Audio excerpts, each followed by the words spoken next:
돌아온 민주 한국 브릭스 주요국과 소통길 텄다. 김진호 에디터. 중동 사태로 빚바랜 캐나다 주요 7개국 정상회의가 17일 끝났다. 전통적인 폐막 공동 코미니케는 채택하지 못했다. 첫 국제무대에 진출한 이재명 대통령도 다양한 양자, 다자 접촉을 마무리하고 귀로에 올랐다. 위성락 안보실장은 이날 현지 브리핑에서 이 대통령의 활동 및 우리 관점에서 회의 결과를 총평했다. 대통령은 이날 회의장인 엘버타주 카나나스키스로 이동, 브라질, 멕시코, 인도 정상 및 유엔 사무총장과 잇따라 회동했다. G7과 초청된 7개국 및 국제기구 수장들이 참석한 오찬 회의에서 두 차례 짧게 연설했다. 오찬 뒤에는 영국, 일본과 의장국인 캐나다 정상과 만났다. 양자 회동 시간은 20에서 30분 정도. 인사를 나누고 주요 현안에 관한 기본적인 입장 및 향후 협력 방향을 제시하는 자리였다. 위 실장은 이번 정상회의 성과로 우선 국제사회에 민주 한국이 돌아왔다는 메시지를 분명히 각인시켰고 6개월간 멈춰있던 정상외교 완전한 복원, 여러 양자 회담에서 무역, 투자, 통상, 공급망, 에너지 등 우리 경제와 기업에 도움이 되는 실용외교 첫걸음, 세계 경제와 안보의 대전환 속 글로벌 현안 논의에 능동적으로 참여, G7 플러스 국가로서 성과 등을 꼽았다. 위 실장은 정상외교 복원 관련 이 대통령이 특유의 친화력과 유머를 활용해 격에 없는 대화를 끌어내는 모습을 여러 차례 보여주었다고 강조했다. G7 플러스 국가를 강조한 대목에선 안정적인 에너지, 핵심 공급망 협력, 글로벌 인공지능 협력 비전을 제시하면서 에너지 안보 분야에서 대한민국의 강점과 리더십을 각인시켰다고 짚었다. 키어 스타머 영국 총리와의 정상회담에서는 글로벌 교역, 투자, 디지털을 더욱 다층적으로 발전시키는 데 긴밀히 소통하기로 약속하고 특히 한영 자유무역 협정 논의를 진전시키기로 했다. 이시바 시게루 일본 총리와는 서로 한일 수교 60주년인 만큼 산업, 공급망, 문화, 인적 교류 등 제반 분야에서 협력 의지를 다졌다고 전했다. 한일 정상회동에서는 과거라는 말이 거론됐지만 과거 문제는 잘 관리해 나가고 협력 문제를 더 키우자고 얘기한 것으로 전해졌다. 미국과 일본이 촉각을 기울여온 한미일 협력과 북한 핵, 미사일 공동대응도 약속했다. 양국 정상 간 셔틀 외교도 복원키로 했다.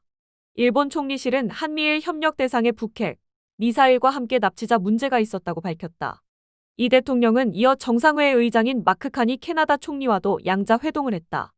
위 실장은 이 대통령이 캐나다의 잠수함 획득 사업에 대해 언급했고 방산협력과 국방 역량 강화에 협력하자고 했다고 소개했다. 호주, 영국, 미국 3자 간 핵잠수함 개발 사업은 최근 미국이 재검토 방침을 밝힘에 따라 난항에 부딪혔다. 캐나다 총리실은 보도자료에서 캐나다가 무역 및 국방 관계를 다변화하고 군대를 재무장하는 즈음의 양국 관계는 더 번영할 수 있는 막대한 잠재력이 있다라고 강조했다. 위 실장은 브라질, 멕시코, 인도, 유엔 등과의 양자 회동에 대해서는 추가 설명하지 않았다. 이 대통령의 G7 정상회의 참석은 국내에서 주로 도널드 트럼프 대통령과의 한미 정상의 상견례의 우려와 기대가 집중됐었다. 그러나 트럼프 대통령이 중동 사태를 이유로 16일 밤 중도 귀국함에 따라 회동이 무산됐다. 이번 회의에서 이 대통령이 다룬 개개의 현안도 중요했지만 12.3 불법 계엄을 극복한 대한민국 민주주의 회복력에 대한 국제사회의 관심 속에 이뤄진 회의였다는 점에서 각별한 의미가 있다. 회의 결과를 G7 차원과 한국 차원에서 갈라서 평가할 필요가 있다. 먼저 G7 차원. 트럼프의 부재는 양가적인 결과를 낳았다. 정상회의 의제가 덜 주목받은 것은 아쉬운 대목. 그러나 우크라이나 전쟁과 관세 협상, 방위비 증액 문제 등의 가시 돋친 논란 계기를 피함으로써 G7 전체 차원에서 리스크가 제거된 효과가 있었다. 그러나 완전히 소멸된 건 아니었다. 폐막 코미니케 채택 과정에서 견해차를 보였다. 트럼프는 러시아의 지위와 우크라 전쟁에 관한 초안 내용에 반대해 끝내 코미니케 서명을 거부했다. 캐나다 CBC 방송은 마크 카니 총리실 관료들의 말을 인용해 트럼프 대통령이 코미니케 초안에 러시아에 대한 언급이 우크라이나 전쟁 종식 협상에 장애를 조성할 것을 우려해 반대했다고 전했다. 일기 행정부에서 러시아를 포함한 G8 결성을 추진했던 트럼프는 이번 회의에서도 러시아의 복귀를 주장했다. 카니 총리는 대안으로 의장 성명을 발표했다. 성명은 우크라의 정의롭고 지속적인 평화를 달성하는 데 기울이는 트럼프 대통령의 노력을 지지한다라는 내용을 담았다. 또 우크라는 조건 없는 휴전을 약속했고 러시아도 따를 것에 동의했다는 내용도 포함했다. 카니는 의장 성명이 G7 정상 모두가 동의한 것임을 애써 강조했다. 대한민국 차원에선 정상회의의 형식과 진행상의 문제점이 거듭 노출됐다고 본다. G7은 더 이상 과거의 선진국 클럽이 아니다. 2018년을 기점으로 구매력을 감안한 국내 총생산에서 브릭스에 추월당했고 몇 년 안에 명목 GDP에서도 브릭스에 뒤진다.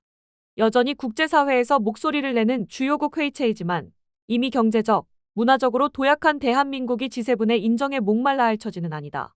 그럼에도 G7 언저리에 포함됐다는데 여전히 큰 의미 부여를 하려는 사고가 노출됐다. 대통령실의 이번 회의 총평에도 노출됐다. 위 실장은 브리핑에서 G7 플러스 국가로서 국제적 위상을 공고화했다고 강조했다. 외교의 연속성 또는 관성이 엿보인다. G7 플러스 국가는 글로벌 중추국가를 지향한다고 우겼던 내란숙의 정부의 목표이기도 했다. 조태열 외교부 장관은 지난해 1월 12일 취임사에서 재임 중 G7 플러스 후보국 위상을 확고히 하겠다라면서 외교정책 하나하나를 G7 수준에 맞추겠다고도 했다. 당시 대통령이 G7 정상회의에 2번 연속 초청된 것에도 큰 의미를 부여했다. 그러나 3달 뒤 지난해 정상회의 의장국 이탈리아는 한국을 초청 대상에서 제외했다. 최소한 G7 플러스 국가라는 표현이라도 달리했으면 하는 아쉬움을 남겼다. 실용 외교답게 외부의 시선에 덜 연연하며 실제적인 성과에 집중할 필요가 있다. G7 정상회의 초청 사실에 대한 평가에 앞서 옵서버 국가의 실상에 대해 설명할 때도 됐다. 국민적 자긍심이 걸려있기 때문이다. 이번에도 옵서버 국가 정상은 G7의 주 의제 논의에 참관조차 허용되지 않았다. 정확히 따지면 옵서버 기회를 주지 않은 것. 16일에는 장소도 분리했다. 회원국은 엘버타주 카나나스키스 회의장에, 옵서버국은 캘거리에 머물렀다. 역대 정부와 마찬가지로 이번에도 회의 참가에 큰 의미를 부여했다. 그러나 초청국 정상의 회의 참여 내용은 지극히 소박했다. 이 대통령이 2차례 발언 기회를 얻은 것은 업무 오찬으로 진행된 17일 7번째 세션뿐이었다. 각각 3분 정도 한 발언이었다. 대통령은 1차 발언에서 AI 기술 발전에 따른 전력 수요가 급증하는 가운데 에너지 안보와 핵심 광물 공급망 안정화의 중요성에 대해 역설했다. 2차 발언에서는 안정적인 글로벌 AI 생태계 구축과 AI 혁신의 민간 참여 확대, AI 혜택의 국제사회 확산을 강조했다. 모두 의미 있는 발제였고 건설적인 제안이었다. 오는 10월 경주 아태경제협력체 의장국으로서의 포부를 밝혔다. 산불에 대한 국제협력을 결의한 카나나스키스 산불 헌장과 G7 핵심 광물 행동계획에도 서명했다. 대통령실은 양자 회동과 관련 이른바 선진국 중심으로 소개했다. 하지만 시릴 라마포사 남아공 대통령과의 첫 대면에서 시작해 호주, 브라질, 멕시코, 인도, 캐나다 등 중견국과의 양자 회동이 더 큰 의미가 있었다고 본다. 호주와 캐나다는 트럼프의 막무가내 관세와 안보 정책에 대응해 무역과 안보 파트너의 다변화에 주력하는 나라들이라는 점에서 주목됐다. 카니 총리는 이번 회의의 주제로 믿을 만한 파트너들과의 연합을 꼽았다. 브릭스 주요국인 남아공, 브라질, 인도 정상을 한목에 만난 것도 드문 기회였다. 루이스 이나시우 룰라 다시우바 대통령과 만난 한 브라질 정상회담은 10년 만에 성사된 것. 이들 국가는 하나같이 한국의 잠재적인 시장인 동시에 막대한 자원 부국들이다. 브릭스 주요국 가운데 이 대통령이 실용적 관계를 맺겠다고 약속한 중국과 러시아만 빠진 건 G7 틀의 한계였다. 다자 정상회의에 옵서버로 참가하는 근본적인 한계는 북대서양 조약기구 정상회의도 크게 다르지 않다. 내란숙의 피의자처럼 부른다고 무작정 달려가는 것보다 우리의 상황과 입장을 고려해 취사 선택할 때가 됐다. 새 정부 출범 뒤 인수위를 대신할 국정기획위원회가 16일에나 출범했다. 그럼에도 오는 24에서 25일 네덜란드 헤이그 나토 정상회의에 참석하는 게 좋지 않겠나라는 말을 흘리고 있다. G7에서 한미 정상회동이 불발되자 나토 회의에서 볼 수 있다는 희망도 드러냈다. 그러나 트럼프와 빨리 만나는 게 중요하기보다 어떻게 만나느냐가 중요하다. 국정기획위의 종합적인 상황 보고부터 듣고 현안마다 대응책을 마련한 뒤에 만나도 늦지 않다고 본다. 많은 형용사와 함께 거창하게 치장된 다자회의 참석 결과는 기실, 국가의 발전과 국민 삶에 실질적인 도움이 돼야 비로소 의미를 갖는다. 국민주권 정부는 구호만으로 완성되는 게 아니다.